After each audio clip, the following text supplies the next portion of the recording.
Paul does something in verse 1 before he gets to the mercy of this chapter. You may remember this chapter is saturated with a call to be merciful.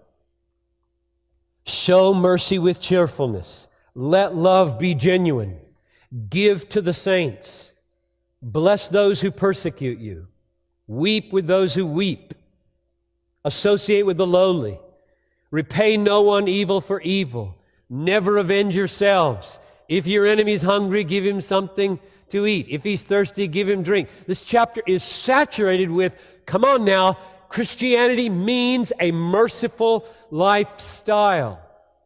But before he calls us to be merciful, he calls us to be worshipful. This is absolutely crucial to see the order in which Paul defines the Christian life. Let's read verse 1 again. I appeal to you, therefore, brothers, by the mercies of God, and he's thinking, I'm going towards radical mercy, but not first. I appeal to you, therefore, brothers, by the mercies of God, to present your bodies a living sacrifice, holy, acceptable to God. And what I mean by this is your spiritual worship. This is absolutely crucial to see. Before he calls the Christian life merciful, he calls the Christian life worshipful. And if you get that backwards, you can't be merciful. You cannot be a merciful person if in and through all of your deeds of mercy, you are not making much of Jesus.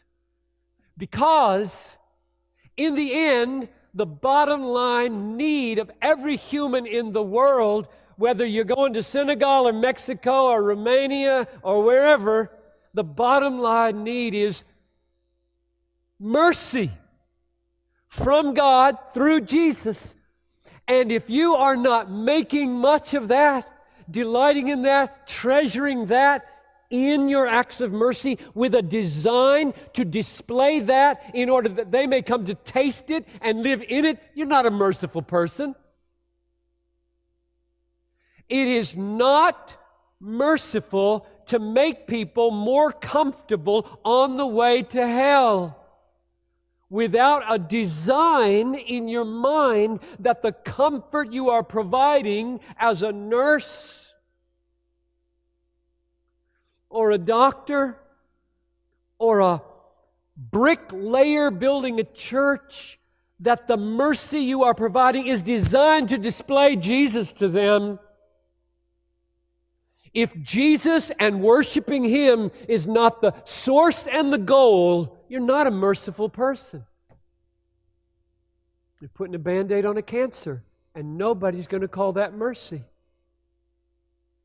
Therefore, this order, I want you to be a worshiping people first, verse 1, and then I'm going to show you how to be a merciful people. If you trade off the one against the other, you will degenerate into a mere social agenda. And I say the word mere consciously. I think social agendas are hugely important in the Christian calling.